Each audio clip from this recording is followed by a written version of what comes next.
Welcome to the Black Wealth Creator Podcast, where we uplift the Black community through financial education. Welcome to the podcast. I just want to dive right into the topic. Last time we talked about money. This time I want to talk about your interaction with money. How do you interact with money? There are 5 interactions with money. Some people might say 4. I want to go through those real quickly today and you can be on your way. Number 1, and this is in no particular order, but number 1, you can earn it. There in your lifetime, you will earn money. Some way, somehow you will earn money, whether it's via a job, whether it's via entrepreneurship, whether it's via something, you're going to earn money. Those are normal. The main normal 2 ways are having a job or entrepreneurship. You're going to earn money. And sometimes we call this income. So like I said, like income, as I spoke on the debt lesson, income is going to be your biggest driver or biggest catalyst towards financial independence as well as wealth.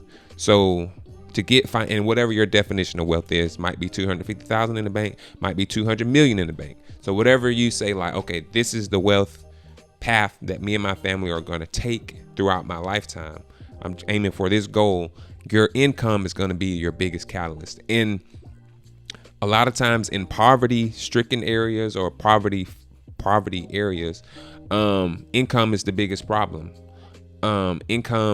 Income means that your is what you bring in. It's going to be that in amount as an income. So whenever we do a budget or whenever we sit down and talk to our clients or whatever, we do what's your money in, what's your money out. So that money in is normally your income, and that's normally what you earn. Number 2, spend it. Okay, so first you can earn money. Second, you can spend money. You spend it. I feel like we are all aware of this one. I feel like spending money is maybe the first way. Our first interaction with money was to spend it. Maybe your mom or your dad might have gave you $1 and, all right, baby, pay for this. Or maybe, all right, pay for this and get the change and make sure you tell the person thank you. Like we all had that common experience, with your parent or your grandparent or whoever that guardian was or whoever it was, might have been a big cousin or whatever. Give that person $1 and then they give you your product. So that's really the biggest thing on spending. And this area is when we talk about budgeting in particular, and we're going to do a whole lesson on budgeting. So don't get nervous or whatever. But when we talk about budgeting in particular, this is the area that people think they know, but they don't realize it until you really start to talk about it and really break down or really start to track it. Like it's our first spending is what we first track when we talk about a budget. Like a lot of times people are like, all right, let's put out this plan. It's like, no, the first thing you need to do is track your spending habits. And once you have your spending habits and what you're spending money on, then we can make an appropriate budget. And then we can say like, okay, well, these are some areas you might can shave off some cash. These are some areas. This is where your money is going. You have to know how it's going out. So that's the spending part. That's normally the money out. That's normally where you're paying for your bills, paying for your everything. Like that's spending. Like that's money out of your pocket. Number 3, saving. Now saving is just setting aside money that you got to be intentional about it. So it's just money that you set aside that you didn't spend and you saving it for whatever your purpose is. They say the biggest one of the things that helps you the most with financial with controlling your finance is to have financial goals. Like when you don't have a goal for your finances, a lot of times it's easy to just get caught up in number 2, which is spending, and so you can get caught up in that a lot if you don't have financial goals where you're actually saving towards. And I recently just read this book where the guy was just saying, just save just because. And that is a good strategy, but I don't know how realistic it is, because we as people, and not just saying black people, but just human beings, once we see just leftover or excess, that hasn't been allocated to anything, we automatically think, okay, well, that's just play money. That's money we can use. That's money we can spend. So I'm a strong advocate of intentional saving. I'm actually a strong advocate of two things: intentional saving, which means you have a purpose for your savings, and automated savings. Like, go ahead and get it out of your account. Go ahead and get it into another account, another place, a saving account, or another bank. Like my wife and I, we have ours come directly out our check. So whatever money hits our checking account, that's money that can be spent. The other money that goes into a savings account, we don't have a card for it. We probably could do like a wire transfer. We had to do that when we were doing our mortgage, but that who gonna go through that whole process just, like for $50 or $100 or whatever. So like whatever we trying to, maybe we need some extra cash that pay period, and it's just like, who's going to go through all that hard work to get that money out of your savings account? You have to drive all the way up there. You have to fill out a withdrawal slip. You have to do, and so it's just not convenient.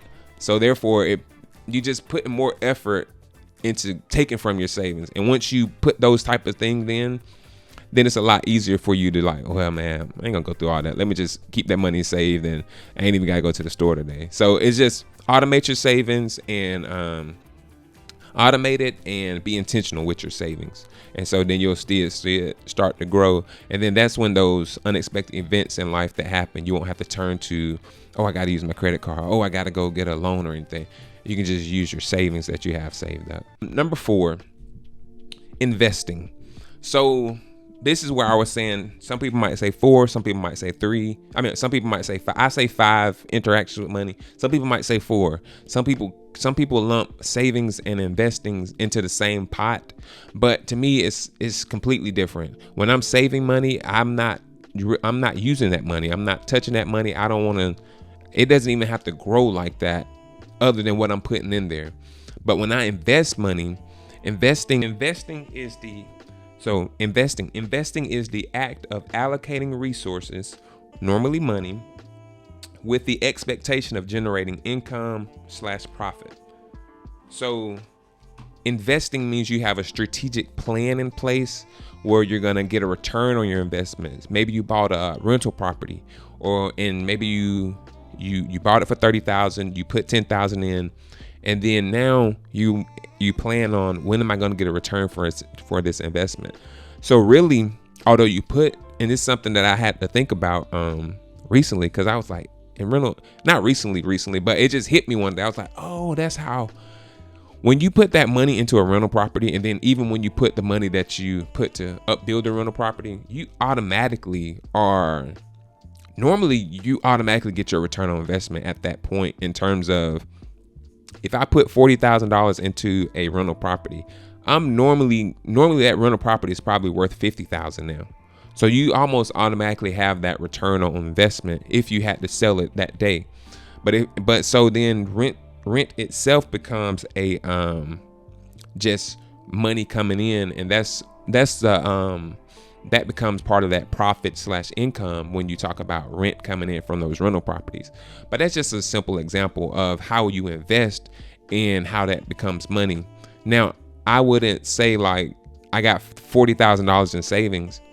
I'm not going to take my $40,000 and invest $35,000 of it and just leave myself open to anything that might happen. Like, anything can happen. So when you invest, your investing money must be as intentional as you're saving money.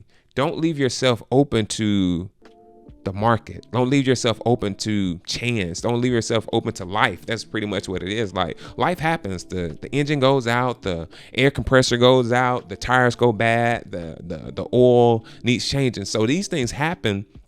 I know a lot of it is car related, but man, I mean, a pipe burst in the house, a kid, Lord forbid, a kid breaks an arm, insurance pays this much, you gotta owe this. So medical bills, things happen.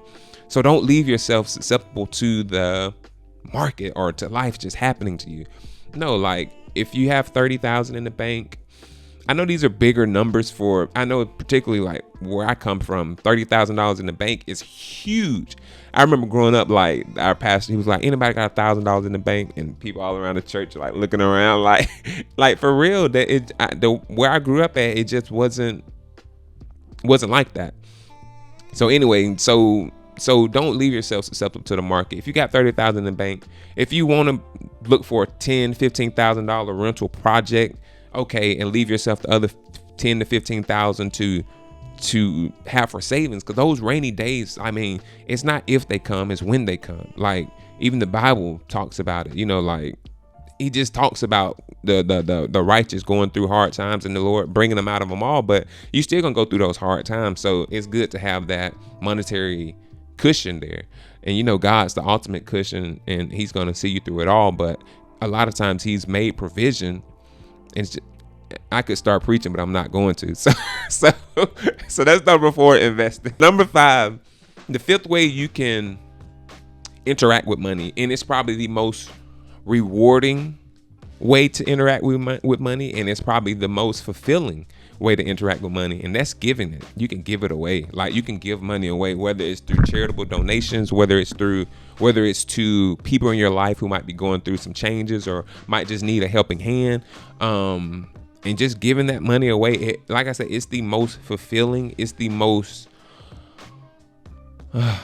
makes you just helps you sleep at night. Like when you give, like, I'm not doing this for myself. I'm doing this for, you know what I'm saying? Like I'm doing this for the next man. I'm doing this for the next woman. I'm doing this for my mom and for my kids and stuff like. So when you give that money away, and then even in the Bible, like I said, I'm spiritual. I'm a believer. So even in the Bible, it's better to give than to receive.